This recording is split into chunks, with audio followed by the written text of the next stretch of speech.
माननीय भारतीय किसान यूनियन के राष्ट्रीय नेता हम सबके आदर्श सरदार गुरनाम सिंह जी, जिला के अध्यक्ष भाई महावीर चहल जी और कल्याण की इस क्रांतिकारी धरती के गांव कमालपुर में बैठे हुए सभी गांव वासियों को राम राम, मातृशक्ति को भी प्रणाम। किसान साथियों,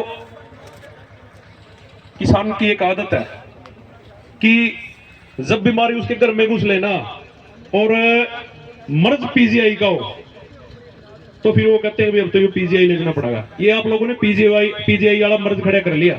इसका इलाज कल्याण तहसील में हो सकता था, इसका इलाज जिला सचिवालय डीसी साहब के पास भी हो सकता था, एसडीएम साहब के पास हो सकता था।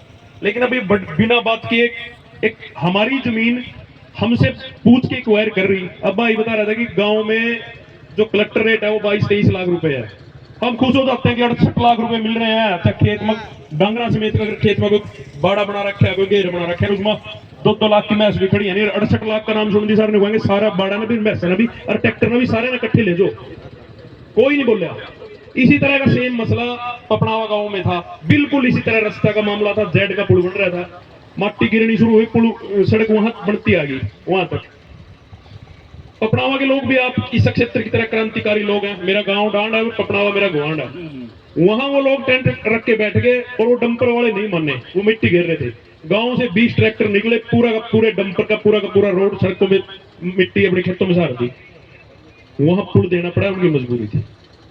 हम क्या कर रहे हैं अब यहाँ पुल तो बस ये ज्वाइंट रह रहा है करना, लगभग तो बन रहा है। अब कितना बड़ा मसला खड़ा हो गया, कह रहे हैं कि जिला प्रशासन ने को नोटिस दिए हैं।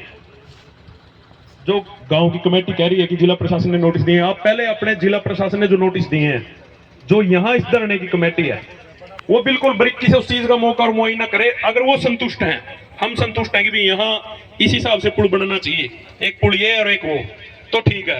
नहीं तो इस कमेटी को मैं अपनी ओर से जिला कैथल की भारतीय किसान यूनियन चढ़ूनी की ओर से, प्रधान जियों की ओर से ज्यादा विस्तार से तो ये कहेंगे, जब भी आपको हमारी जरूरत होगी भारतीय किसान यूनियन की, पूरे हरियाणा के, आप लोग पीछे रहना।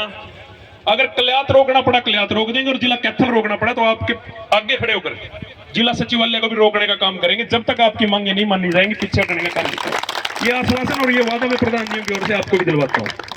दूसरा, ये क्रांतिकारी लोग हैं पूरे जिले में। अगर बात किसान यूनियन और किसानों की आती है, चाहे आंदोलन की बात हो, दिल्ली के टिकरी बॉर्डरों पर लड़ाई लड़ने की बात हो, आप लोगों ने दिल खोलकर इतना साथ दिया। जब तितरम मोड़ पे बात आती थी तो इस क्षेत्र के लोग सबसे ज्यादा तितरम मोड़ पर बैठे पाते थे। जब लाठियां खाने की बात आई तो दिल्ली में सबसे ज्यादा लाठियां भी इस क्षेत्र के लोगों ने खाई। जब शहादत देने की बात आई तो सबसे ज्यादा लोग अगर मरे तो इस क्षेत्र के मरे। लेकिन हमारे यहाँ तकलीफ क्या है कि मैं वही बता रहा हूँ कि मर्ज जब पीजीआई का हो जाता है तब खड़े होते हैं। इसलिए सबको जागरूक होने की जरूरत है। इस देश में 2 तरह की सोच काम कर रही है। हम बार बार लड़ाई लड़ते हैं, धरने प्रदर्शन करते हैं, कोई असर नहीं होता। अब परसों संसद में हमारे ही 2 साथी संसद में घुस गए और स्मोक बम, जिसको धुएं वाला बम बोलते हैं, वो फेंका। उसकी जरूरत क्यों पड़ी? क्योंकि हमारी सुनाई नहीं है कोई भी। अंग्रेजों के राज में ना कोई अपील होती थी, ना कोई दलील होती थी, जिसको मर्जी उनको आया उसी को टांग देते थे। इसी तरह के लोग इस देश में शासन कर रहे हैं। जब दिल्ली में बैठे हुए हुक्मरान हमारी बात नहीं सुनेंगे तो फिर इस देश के जो भगत सिंह को मानने वाले लोग हैं, उनकी मजबूरी है वो संसद में भी घुसेंगे और वो विधानसभा में भी घुसेंगे, उसके लिए चाहे फिर उनको फांसी पे लटकना पड़े। तो मैं ज्यादा बातें ना कहते हुए आप लोगों को बार बार यही कहता हूं कि आप, ये लड़ाई अब आपकी नहीं है, यहाँ बैठ गए हैं। जिस तरह का भी फैसला इस कमेटी के लोग करेंगे, हमें मैसेज कर देना, आपसे आगे बढ़कर आपकी लड़ाई लड़ने का काम करेंगे। और अब जब अंगद की तरफ पांव रख ही लिया है तो फिर ये निर्णायक तो रिजल्ट तक पहुंचना चाहिए। बाकी बार बार कमेटी के लोगों ने सुलझे हुए और पढ़े लिखे लोगों को कमेटी में लेना, जो वहां जाकर अपनी बात कर सके। जब भी हमारी जरूरत पड़ेगी हम आप सभी के साथ हैं। आप सभी ने मेरी बात सुनी, आप सभी का बहुत बहुत धन्यवाद। बहुत बहुत धन्यवाद।